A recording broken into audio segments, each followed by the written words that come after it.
A paz do Senhor a todos os amados ouvintes. Aqui é o canal O Pregador Caminhando pelo Evangelho, e nesse canal tenho gravado todo o Evangelho de João, todo o Evangelho de Mateus, na esperança de fazer uma exegese, fazer uma hermenêutica, para que as pessoas possam entender a palavra de Deus, que as pessoas possam saber das coisas de Deus. Não é motivacional, não é nada, é apenas uma explicação do Evangelho, que a palavra possa falar conosco, né? Uma mensagem de 5 minutos, esteja comigo agora aqui, tá bom? Diz assim, em Hebreus, no capítulo 2 e no verso 17: por isso mesmo convinha que em todas as coisas se tornasse semelhante aos irmãos, para ser misericordioso e fiel sumo sacerdote nas coisas referentes a Deus, e para fazer propiciação pelos pecados do povo. Pois naquilo que ele mesmo sofreu, tendo sido tentado, é poderoso para socorrer os que são tentados. Muito bem. Essa palavra traz três coisas importantes aqui para nós. Então Jesus, para ele poder ser um remidor, ele não podia assim aparecer do nada. Ele tem que ser participante das mesmas coisas que nós, porque ele só podia resgatar a carne se ele fosse carne. Então, para ele poder ser o remidor, para ele poder ser o salvador, ele tinha que se fazer carne. E como que ele se fez carne? Nascendo de Maria. Então tem umas teorias aí que anjo teve relação sexual com mulher, gerou gigante. Então os pessoal falando um monte de besteira aí, baseado no livro de Enoque. Mas na verdade, anjo não tem como ele ter relação com mulher, porque Lucas 20, Jesus fala que anjo não tem sexo. E se anjo não tem sexo, ele não tem como ter relação. E se ele conseguisse, ele teria que se materializar. E como que ele vai se materializar? Se ele vai se transformar num homem, ele vai se materializar homem, ele vai ter carne, DNA, sangue? Não. Ele pode pegar a aparência de um homem. Ter assim uma aparência, seria um deísmo no caso, né? Uma aparência. Mas ele ser um homem para ter DNA e tudo mais é impossível, né, irmãos? Então, mas lá em Sodoma e Gomorra, os homens queriam ter relação com aqueles dois anjos.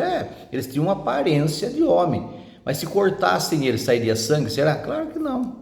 Era apenas uma aparência que Deus deu para eles poderem se materializar e se apresentar perante a humanidade. Mas se cortar eles, não tem sangue, eles não têm carne, não têm osso. Não é assim que funciona.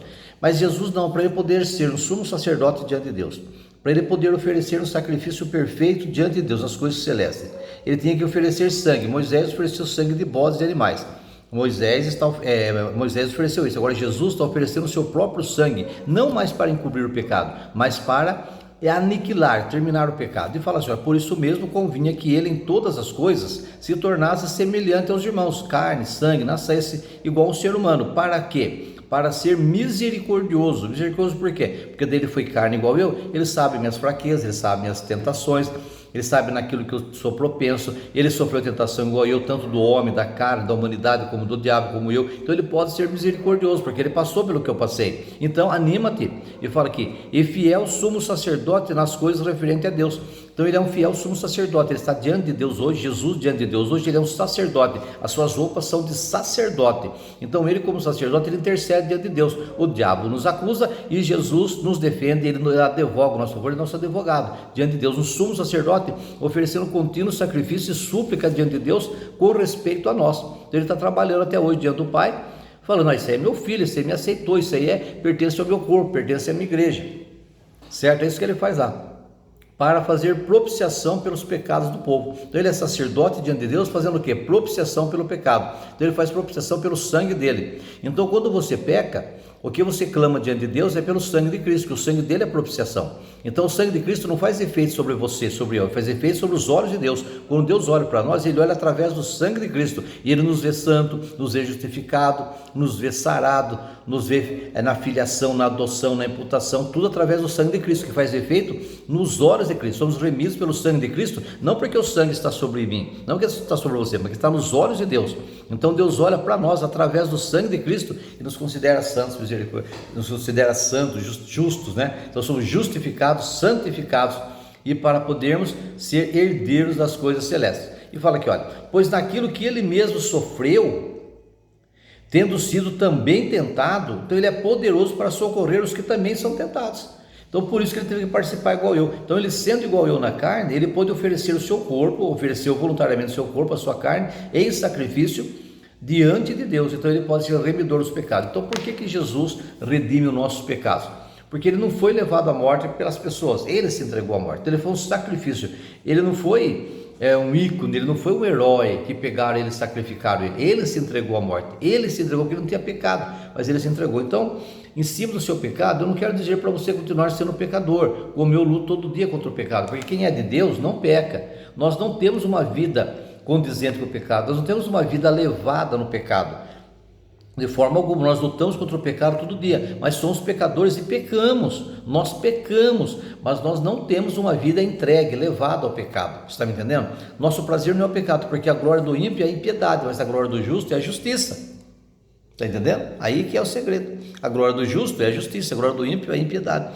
Então Deus, ele abomina quem? O adúltero? Não, ele abomina o adultério, certo? As pessoas, ele pode adulterar, mas ele não é um adúltero. Ele pode mentir, mas ele não é um mentiroso. Ele pode beber, mas ele não é um bêbado. Então ele peca, mas ele não tem aquele vício recorrente na sua vida. Então eu deixo uma palavra de ânimo para você. Eu não sei qual é o seu pecado, eu não sei pelo que você está passando, eu não sei qual é a sua situação, que é minha uma, a sua é outra, mas uma coisa só eu garanto para você, uma coisa eu te garanto, que Jesus, ele morreu pelos seus pecados, ele morreu pelos meus pecados, e Jesus está aqui pronto para nos perdoar. Essa aqui é minha gata, que ela não dá sossego. Eu sento, ela já vendo que ela quer vir no colo. Ela ia sentar, ela já quer vir no colo, ela atrapalha a gente em tudo. Mas então Jesus, ele morreu por você, ele morreu por mim, e ele pode de todas as maneiras nos socorrer, pode interceder por nós. Então Jesus é o Salvador, ele é o remidor. Essa promessa eu deixo para você, ele te resgatou, você já está em pé. Para ele você é filho, para você já está em pé. É só você ir sacar esse benefício. Saque esse benefício de ser filho, de ser reconciliado. Volta para os caminhos dele. Ele está na beira do caminho, que nem o pai do filho pródigo, assim, ó, com as duas mãos levantadas, aguardando a sua volta. E para quem está em pé, cuide para que não caia, que Deus os guarde. Então Jesus é o nosso advogado, ele é o nosso sumo sacerdote que intercede diante de Deus, porque ele foi homem igual a nós, ele pode se compadecer de nós. Amém? Deus abençoe e fica na paz.